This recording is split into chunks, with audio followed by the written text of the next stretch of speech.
mete nisso, fica na sua, não sei o quê. E aí passou o tempo, né? Nós tinha outras preocupações na vida, né? Mas a gente registrou isso, não tanto por questão de, sei lá, de humanidade, respeito, sei lá, mas também a questão de falar, olha, ninguém aqui é bobo, né? Pô, não vai passar, né? Atestado de trouxa para a gente, né? Que nós vimos, presenciamos, né? Uns por contar, outros porque viram mesmo, que eram curiosos, né? Acho que na hora dele sair do buraco lá, vários soldados presenciaram, né? Os homens, o AC-14. Parece que o oficial nosso, sei lá, o comandante, o tratavam com mesura, sabe? Parece que eram autoridades, né? Esses indivíduos que foram pegar no quartel, né? Então é isso. Eu queria fazer 2 perguntas. Oi. Maria Rita. Alô?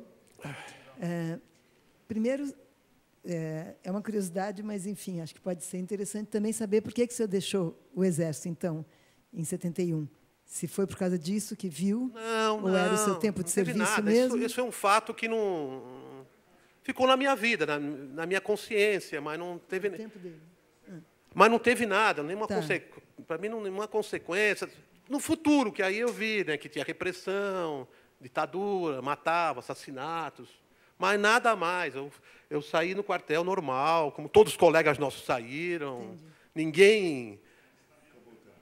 Tudo regular, uns mais, outros menos. Não teve nenhuma crise no quartel, que eu saiba, não, sabe? Não foi nenhuma crise. O homem entrou, os soldados ficaram assim meio estranharam aquele fato. Primeiro preso, porque não tinha preso lá. Tinha preso, às vezes, um sargento, teve preso conosco um sargento, mas não foram para o Bueno, ficava preso lá no corpo da guarda, numa cadeia mais arrumadinha, né? Então não tinha. Então aquele para nós era uma coisa anormal, né? Mas os jovens tinham muitas coisas para fazer, passou. Não teve crise nenhuma. Tá bem. Né?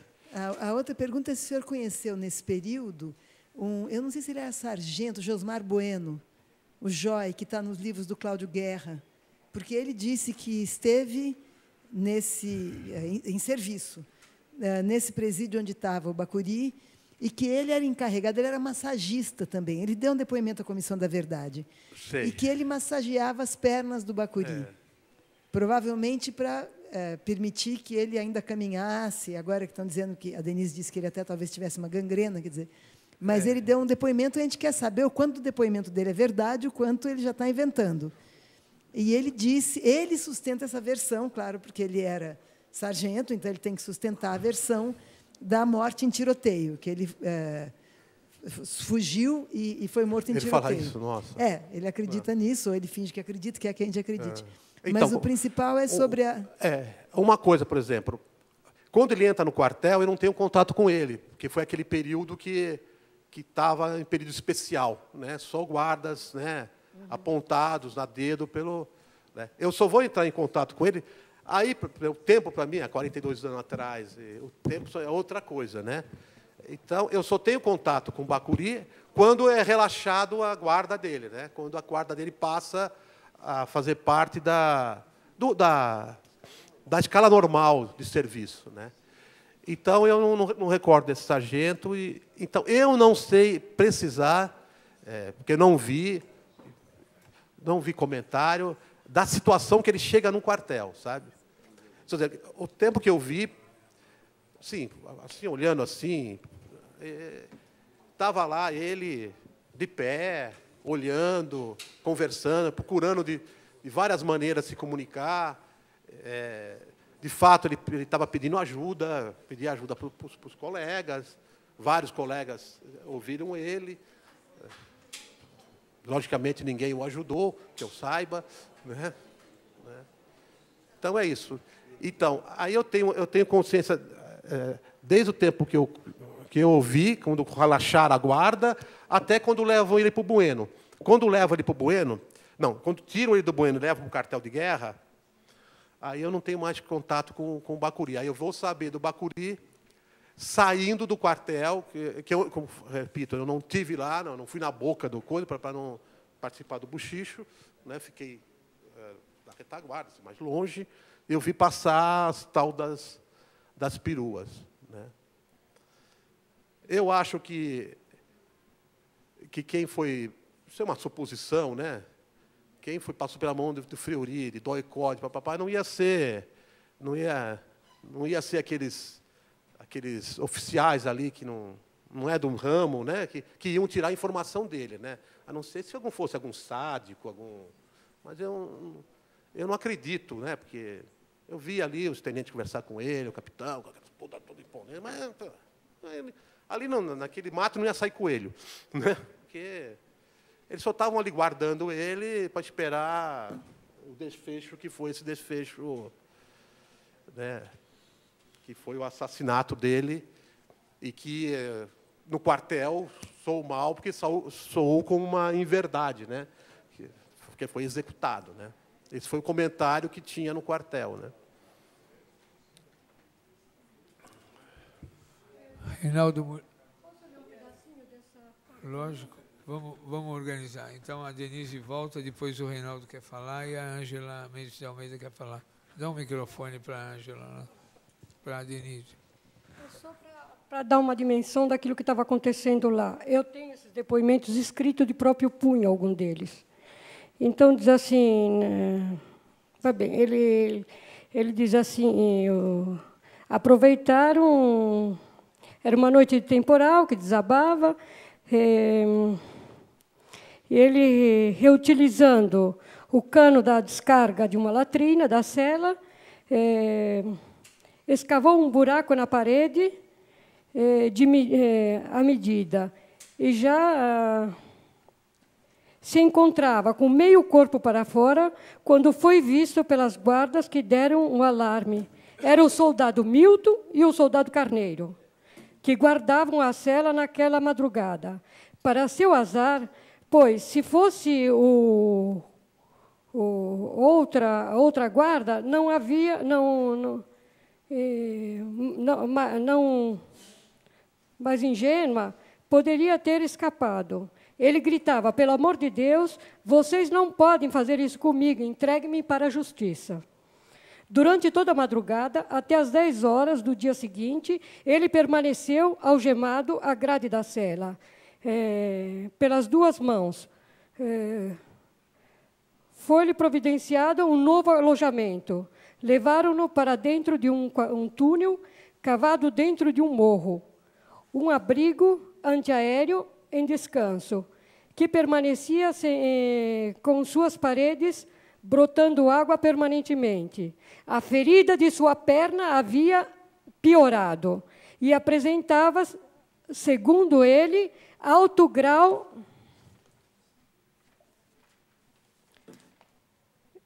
de infecção e gangrena, devido às torturas e choques elétricos, disse ele, e que apresentava sintomas de pneumonia. Recusou-se a aceitar a nova cela e pediu para ser levado para um hospital. A guarda foi transferida para o túnel construído, abrigo para os soldados e instalado telefone para contato com o resto do quartel. Bacuri declarou-se em greve de fome, negando-se a aceitar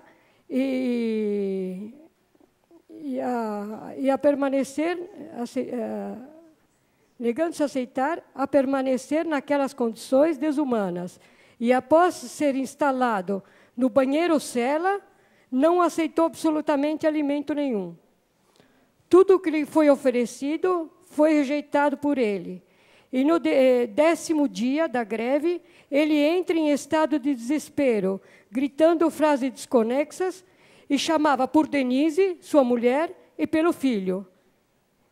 E eu interferi. Tenente Alessandro, precisamos chamar um médico. O preso pode morrer a qualquer momento. O tenente, você conhece o preso?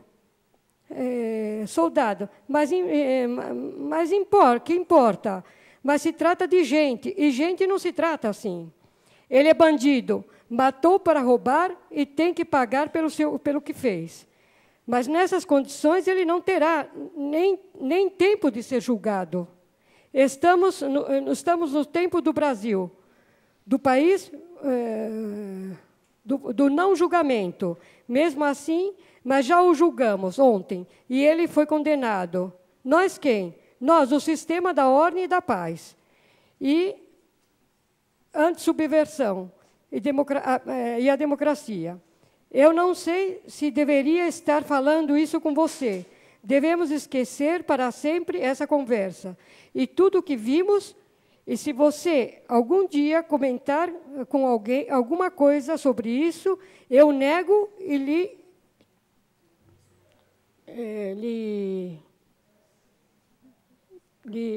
denúncio, uma coisa assim parecida. Depois vocês vão ver na documentação que eu entreguei. Esse acontecimento foi, de fato, esquecido por 10 anos de medo e insegurança desse período covarde pelo qual passamos. E hoje resolvemos esclarecer mais uma das tantas mentiras que habituávamos a conviver e engolirmos todas as manhãs, no café de nosso dia. Aí ele diz, esse eu acho que é o Reinaldo, o rapaz que não foi encontrado para vir depor aqui. Agora, o que eu quero dizer é que eles ali mantiveram ele naquelas condições, ele estava com o início de pneumonia, como ele mesmo disse. E mesmo assim tinha tentado a fuga, né, desesperada. Quando ele diz, essa mesma pessoa descreve o momento da morte dele. Diz que chegou essa mesma perua veraneio, a C14, que foi aquela que trouxe ele, e ele descreve quando chega, que ele pega o preso e leva para a cela, ele diz, o Eduardo diz para ele, meu nome é Eduardo Leite, o Bacuri, eu sou preso político, eu sou um homem do povo, eu sou um soldado como você, eu não matei soldado. E ele diz, comigo na veraneio tinha o Fujimori, que eu não sei para onde eles levaram. Quer dizer, quando eles chegam no forte de Andrada, naquela veraneio, que despeja o Eduardo dentro de um saco de lona, amarrado dentro de saco de lona, e depois vai levado para essa cela, onde o Roberto descreveu lá que ele fez a tentativa de fuga. O Eduardo diz que, nessa mesma veraneio, estava o Fujimori. Fujimori, não sei se vocês lembram, era aquela pessoa, aquele companheiro, que foi, como diz assim, anunciada a sua morte por tiroteio naqueles dias, entre os 10 primeiros dias de dezembro, mais ou menos, ou de outubro, eu não sei, mas foi foi verso o final do ano. Quer dizer, provavelmente o Fujimori foi levado para um outro lugar na mão do exército, porque ele estava numa veraneia onde foram distribuídos. Ele no Forte de Andrade e o Fujimori provavelmente foi assassinado no outro canto. Tem uma outra coisa. Quando esse soldado diz que o Eduardo chegou naquelas condições, ele depois... eu checo a verdade, porque, como sendo verdade, porque... Eu fiquei na casa do pai do Eduardo até um determinado momento, porque ali eu vinha periodicamente, sido buscada pela UDOPS, levada para lá com a minha filha, pequenininha, que eu fazia de conta que eu amamentava, porque eu já não tinha mais leite, e junto com a irmã mais velha do Eduardo, que era a Edna. E eles me interrogavam. Eles não me penduravam, não me faziam, mas faziam uma pressão violentíssima, dizendo que eu ia voltar para a prisão e que não tinha nunca uma segunda prisão. Quem entrava pela segunda vez não saía vivo mais. Eles me diziam constantemente isso, e eu estava na mão da auditoria militar, porque eu ia assinar cada 15 dias na auditoria militar,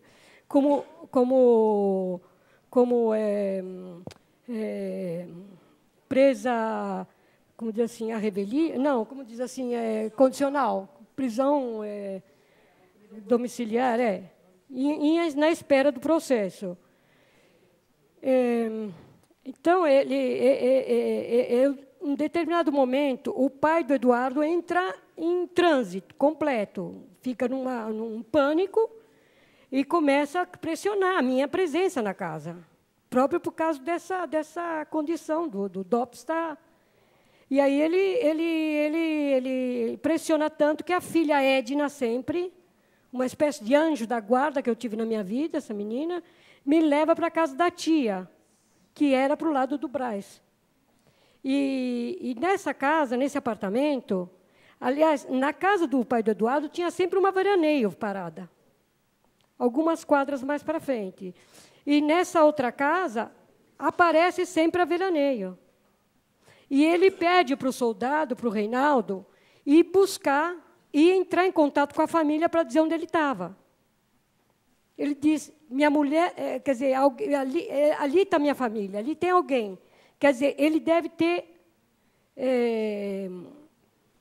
intuído que aquela casa da tia poderia ser usada pela família. E aí ele manda lá nessa casa, nesse apartamento. O Reinaldo, vai até lá e vê a veraneio. Aí faz de conta, dá uma volta, se vai embora e volta para o quartel e não fala mais com ele, porque fica com medo. E essa veraneio, quando tem o momento da execução do Eduardo, eles pegam essa veraneio, o soldado diz que a mesma veraneio volta, que trouxe ele, volta, e descem 2 oficiais. E ele dá o nome aqui, vocês vão encontrar na documentação. E ele diz que pede para o soldado que está fazendo a guarda naquele momento de ajudar a levantar o Eduardo, porque o Eduardo não já conseguia mais se levantar, porque era 12 dias que ele estava em greve de fome. E isso foi à noite, o dia da execução dele. Levantam ele nesse banheiro, cela banheiro, levantam e fecham a porta. Enfiam ele dentro do saco outra vez, dizendo para ele que ele ia ser transportado para um outro lugar. E aí, fecham a porta, e esse soldado diz que ele ouviu um barulho surdo, fortíssimo. E minutos depois, a porta se abre, com esse saco sendo transportado, pingando de sangue. E eu acho que essa execução é muito provável que tenha sido assim. Porque, do jeito que eu vi o corpo dele, a cabeça dele, a ideia é de que ele levou uma pancada violentíssima transversal. Assim. Então, é muito possível. Corresponde com a verdade que ele foi executado lá naquele momento. Era isso que eu queria dizer. E eu queria dizer outras coisas, quer dizer, quem me interrogou e me prendeu e me arrebentou de pancada, não obstante eu fosse grávida de 6 meses, foi o capitão Albernaz e a equipe dele. Agora, não me pergunte o nome deles, porque eu nunca soube. Agora, tinha um personagem estranho lá nessa equipe, que era um vestido de militar, com a roupa de militar dentro do ban, que eu saía dessa sala, onde diz que tinha morrido o Virgílio, o Jonas, onde tinham marcas com aquele vermelho amarronzados, que eles diziam que era o sangue do Virgílio que tinha espirrado na parede, e eles dizem, eles me tiravam de lá e me levavam para uma salinha do lado, onde tinha uma mesinha. Eu tenho sempre as mesas entre eu e alguém. Tinha que essa mesinha, eles punham uma cadeira na frente, eu sentava, eu fazia 10 horas de interrogatórios em pé, grávida de 6 meses. Então, eu cambalhava, caía, eles tiravam em pé e diziam, segura a barriga, senão o bacurizinho morre. Vai cair, eles diziam. Então, para dizer para vocês, para essa comissão, que eles eram muito generosos com uma mulher em estado de gravidez avançada como eu. E que, provavelmente, o Eduardo me salvou a vida. Porque, se ele não tivesse publicado, como dizer, feito e divulgar a minha prisão, naquelas condições, eu não teria sobrevivido. E era isso que eu queria dizer. E depois é que os nomes das pessoas, daqueles que estavam nessa caserma, nessa Forte de Andrada, tá todos nessa relação. Eu tenho, inclusive, o CD que eu trouxe, que, se por acaso vocês não tiverem, eu peço a vocês de copiarem e me deixarem outra vez, porque é a única coisa que eu tenho agora, entendeu? Então, tem os originais que estão guardados, não estão comigo. Que eu reservei os originais porque eu não quero. Porque se me acontece alguma coisa amanhã, eu quero que a verdade possa sair para fora de qualquer maneira, independente da minha existência ou não. Pelo menos as minhas netas vão poder saber, né? Muito obrigada.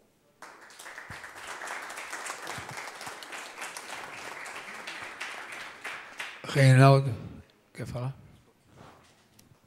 Reinaldo Moreira. Alô.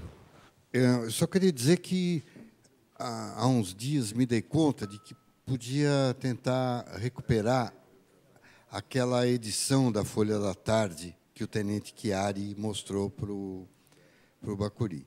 Eu entrei no site, tentei ver o acervo da Folha digitalizado. Isso já virou uma novela, porque aí tem um departamento que faz cópias para pesquisa. Um companheiro que tem mais prática nisso me ajudou. E hoje de manhã estava no seguinte pé isso. Depois de dias e dias de ida e de volta, você tem que pagar um valor para cada página do jornal. E está no seguinte pé, que a Folha da Tarde, diz o encarregado, ela não circulou no dia 25 de outubro. Então, ela circulou no dia 24 e no dia 26. Então, a última solicitação é a Folha, né, uma cópia, enfim, um extrato aí da Folha da Tarde do dia 24 de outubro de 70, supostamente trazendo a notícia da prisão, enfim, da morte do Toledo, que foi no dia 23, e aí onde tem essa coisa da fuga do Bacuri. Mas eu, infelizmente, não consegui ainda. Bem, era isso. Espera um pouquinho, tem duas pessoas inscritas, a Ângela e a Suzana. O senador Suplicy, que foi amplamente citado como os deputados estaduais também, vai fazer uso da palavra, que ele vai se retirar, mas vamos ouvir a Ângela e a Suzana, em seguida o Suplicy. Com a palavra, Ângela Mendes de Almeida. O microfone para ela, por favor.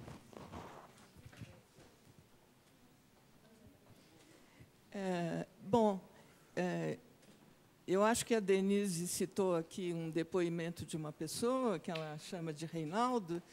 Eu não entendi por que esse Reinaldo não está sendo convocado. Não sei se ele morreu. Ângela, fala assim na parte, essa parte do microfone, senão se ouve. De frente para o microfone. Não se ouve. Mas eu queria, em termos de localizar, eu queria fazer uma pergunta ao senhor Roberto, que é a seguinte, mas eu acho que, independente da resposta dele, também é a possibilidade de investigação. Quem eram esses soldados que prestavam serviço militar nesse quartel? Se o senhor pudesse dar alguns nomes, mas também uma investigação, sabendo quem eram os soldados que prestavam serviço militar lá, é possível convocá-los, e muitos deles pode ser que tenham conversado, e talvez esse Reinaldo esteja entre eles, né?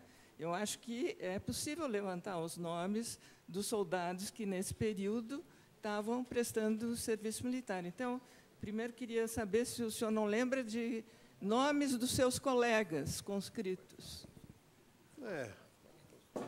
Sim, Mastrangelo, Palma, Renato, Alailton, são uma série de nomes. Né? São 42 anos. Moisés, Carneiro, Reinaldo. É isso. no quartel deve estar toda a relação deles, né? Ninguém joga fora, né? Documento militar. Né? RH não queima isso. O serviço de RH do Exército não queima documento, ficha pessoal. Pelo menos isso. Tem ficha, claro, ficha. Essa é a publicação no Diário Oficial da União. Pronto. Suzana. Suzana, depois Suplicy. Eu só achava importante acrescentar, para efeitos da Comissão da Verdade, um telex que consta do processo. Eu não tenho aqui, mas está no processo, talvez esteja na documentação entregue pela Denise, mas eu acho importante o conteúdo dele. É um telex que foi encontrado nos arquivos do DOPS de Pernambuco, acho que foi o Ivan que encontrou lá em Pernambuco este documento, foi lá em Pernambuco que se achou. E que ele diz o seguinte, é um telex, não me lembro a procedência, mas é para ser divulgado para todos os órgãos de informação. Hoje, em tal lugar, foi preso, foi morto, em briga com a polícia, Joaquim Câmara Ferreira, etc. e tal. Ponto. Para efeitos de divulgação para a mídia externa, divulga-se o seguinte, aí reproduz a mesma nota que estava em cima, hoje, em tais circunstâncias, na Avenida Lavandisca, foi morto Joaquim Câmara Ferreira e fugiu o Eduardo Leite Bacuri. Então, eles mesmos, neste telex, você se reproduz, eles assumem o que eles estavam divulgando. Esse telex a gente usou para aprovar o caso do Bacuri na comissão da Lei 9.140, foi o primeiro caso que nós escolhemos para apresentar, que tinha esta, além de todos os 109 dias, essa prova cabal de como a ditadura montava. Então, esse telex está assinado, ele está... Não sei se está na documentação que a Denise está entregando, senão eu faço depois de chegar à comissão, porque ele está no processo dele da Lei 9.140. Eu achei importante registrar. Grava tudo. Que grava até respira. Espera aí. Fala. Ele quer responder antes sobre isso. Também como a ditadura montava um caso, agora me recordo, que nos arquivos do DOPS existe uma ordem de serviço ou alguma coisa que o vala, né, que fala que estão sendo feitas diligências na Baixada Santista para prender o foragido Eduardo Leite, vulgo Bacuri, né, que fugiu nessas circunstâncias. Entendeu? Então, esse eu vi no DOPS. Né, tem esse documento, né, que a polícia procura o Bacuri, e depois o documento que fala que ele foi preso e morto em ação com as forças da ordem, com a polícia. Né? Então, a ditadura montou, né, um documento anterior, estão procurando ele. Né? E no outro documento, apresenta a morte dele. Esse documento está no DOPS, né, no arquivo do DOPS, acho que o DOPS Santos.